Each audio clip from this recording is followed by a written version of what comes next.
katika shule yake, awe na maono mazuri ya mwenendo wa mambo mbalimbali shuleni, awe na maono mazuri ya kuitawala shule yake. Atamani shule yake iwe kubwa, iwe nzuri, ifanye vizuri katika nyanja zote ambazo zipo kwa mujibu wa uanzishwaji wa taasisi hiyo.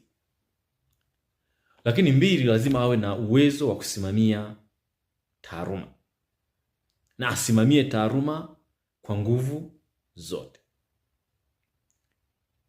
Na ieleweke kwamba shule sio majengo. Ieleweke kwamba shule sio madawati. Ieleweke kwamba shule sio walimu. Shule ni taaluma. Mzazi anapomtoa mtoto kumpeleka shuleni, imani yake ni kwamba mtoto ataenda shuleni, atapata elimu iliyo bora. Atapata elimu iliyo bora.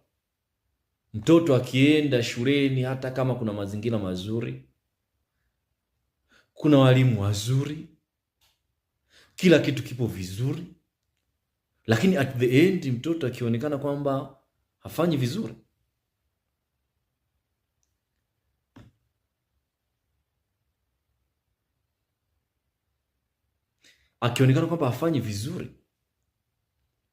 jamii itaamini shule hiyo haina usimamizi mzuri,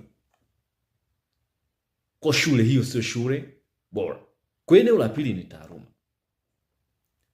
Lakini eneo la tatu, ili tukutambue kwamba huyu ni mkuu wa shule, lazima tuone wanafunzi waliopo kwenye shule yake wana nidhamu njema, tena nidhamu ambayo inapimika na jamii. Kwa lazima pia kama mkuu wa shule usimamie nidhamu, uhakikishe wanafunzi wako wanakuwa na nidhamu, katika maana ya kwamba wanazingatia misingi, sheria, taratibu, kanuni, miongozo iliyopo shuleni, lakini hata ile ambayo haipo shuleni lakini ipo kwenye jamii za Kitanzania. Tuhakikishe kwamba